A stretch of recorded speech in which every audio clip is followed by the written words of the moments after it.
praise to the Creator. I feel this is an important video that we should watch. And peace and love to everybody. So I think y'all should watch. I think this is hear this person out, okay?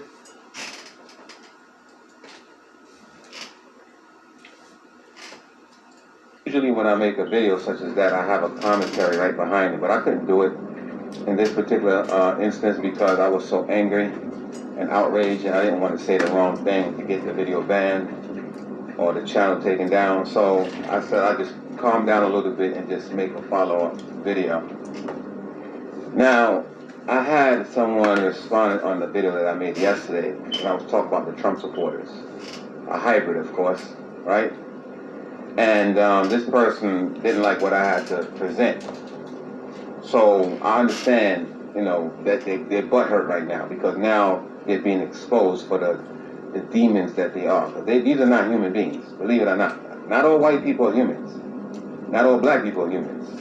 But for the most part, they are being exposed. America, the corporation, this bitch is being exposed for what she really is. And the inhabitants that make up America, the ones that came and stole the land and claim it as theirs, they're being exposed and they're losing their minds. So, family, when you hear me come on here and I make videos about a certain demographic of people, certain group of people, and a lot of y'all are like, why this guy always angry? Why y'all talking about? Why not? What do you mean why I'm always talking about these people? Why the fuck not? They are the oppressing class. They're the oppressing ones. You know what I'm saying? To see those children on the ground screaming for their mother, she couldn't even help them because she herself was, on the ground, on the asphalt, begging for her motherfucking freedom, her life. These are innocent people, family. I could see if they was, they did a crime, and of course sometimes, we as parents, when we commit a crime, that sometimes the children have to pay for it. But in this case, the woman was innocent.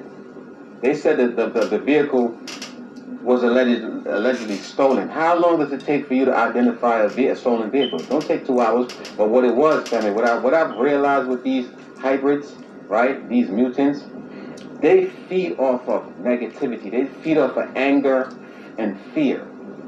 And it just came to me, like the Most High spoke to my spirit and told me, the reason why you see them do this shit and put it on the news for us to see it's because they want to get a reaction, right? Problem, reaction, and solution. They want us to be angry. And when we get angry and we do certain things, then they try to get us and put us in concentration camp. And not only that, they feed off our fucking energy. They feed off our emotions. This is why they create sports arenas and basketball, because every time you react to a situation, whether it be sports or even in church, anything negative, they feed off of that shit. They literally gather. I know it sounds crazy, man, but I've been doing a lot of research on these fucking hybrids, man, and I've come to a conclusion that the more angry we get, especially anger, they hate that. When I say hate, they love anger. They love when we get angry because they feed off that shit. They like fucking emotional vampires and shit, right? Emotion vampires. That's what they are. Because I'm saying to myself, like, with everything that occurred with George Floyd, right, and the protests, why would they continue to do what they do? It's simply because, first of all, you cannot reason with the motherfucking Terminator, right? You can't reason with, because they don't have any heart, they don't have any soul, they don't have any kind of compassion. They're heartless fucking beings. These majorities police officers, they don't have any compassion. These are ex-military trained fucking assassins that they hire to police, the black community. And for us, right, actually for them, black people are the enemy.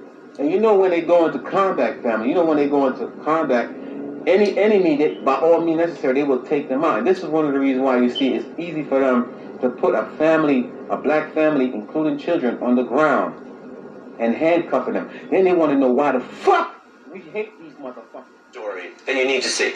Colorado police under fire for taking a woman and 4 clearly unarmed children, the youngest just 6 years old, and holding them in custody often at gunpoint, forcing them to lie, cuffed face down, as you see here on the ground, scared and humiliated. This was in a salon parking lot for upwards of 2 hours. There's kids. They have guns on kids.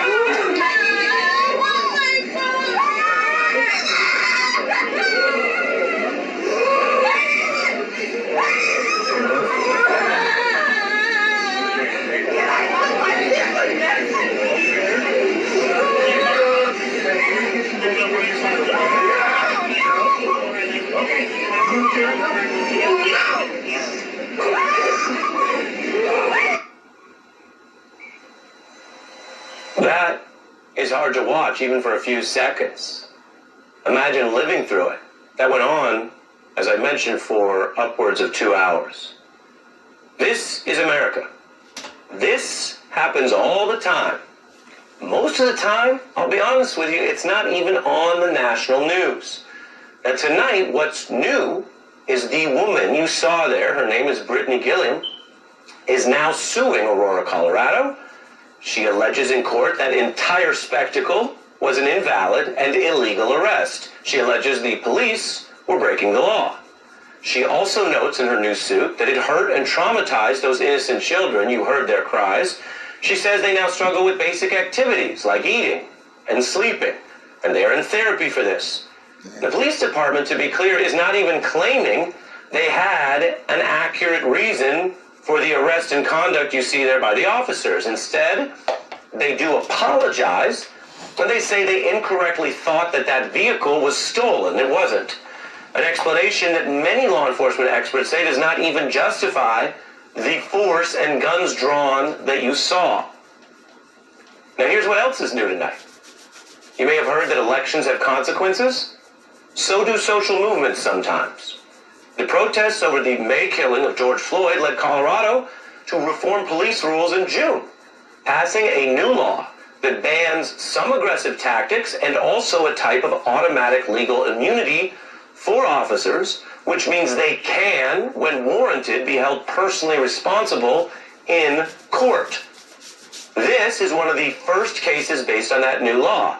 And while everyone's entitled to their day in court, this is the first time citizens in that state have actually been entitled to take on police officers directly and personally for their own day in court. It's very important, and we have some special guests on this story. We are joined now by the attorney for Miss Gilliam and her family. His name's David Lane. We're also joined by Mark Claxton, who's a retired NYPD detective, director of political affairs for the Black Law Enforcement Alliance. Good evening to both of you. David, it's hard. I just want to start with the human part. It's hard to even watch a little bit of that. You're representing someone who lived through it. Walk us through first the reality, and then we can talk about the law.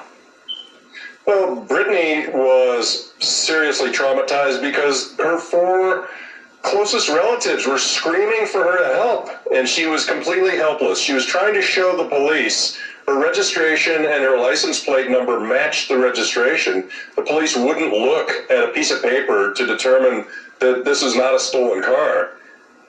These kids had been for weeks and months seeing on the news every night white police officers killing African Americans for no reason whatsoever.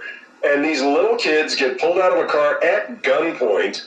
And how any cop believes there is any justification for pointing a gun at a 6-year-old child, it's beyond me. But these kids this is a life-changing event for these kids. And we are now taking this civil rights statute that the Colorado legislature passed in July. I'm only organizing it to say, I want to get to that because I mentioned it. Sure. But it's very important, just in my role moderating, to make sure we're clear on what happened. So thank you for what the family's going through.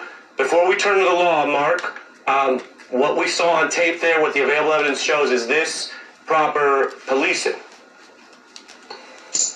Not at all. And it's hard to reject the claim that the occupants of the car were traumatized and victimized. But, early on, even the police attempted to make the stop appear ordinary. They I remember hearing their spokespersons indicate that they're trained to conduct a full-on felony stop for all suspected stolen vehicles. That's absolute nonsense. The reality is, all too often with black people, it's important to put that in, the police use reasonable force options with a mandate to use force. You know, built into policing is a wide range of discretion. And if you doubt that, look at the extraordinary restraint that was shown by the police officers at the Capitol on the 6th. If ever it was reasonable to use an escalated amount of force, that was it. But with all the video that you've seen thus far, even police officers being actively assaulted or retreating, they didn't even unholster their weapons. So as far as a police perspective, this stop was absolutely, totally avoidable and unnecessary and obviously traumatizing. Traumatizing, just as you indicated, Ari, just to watch it. And the vulnerability of these young ladies, especially when you know what occurred with that very police department with Elijah McClain.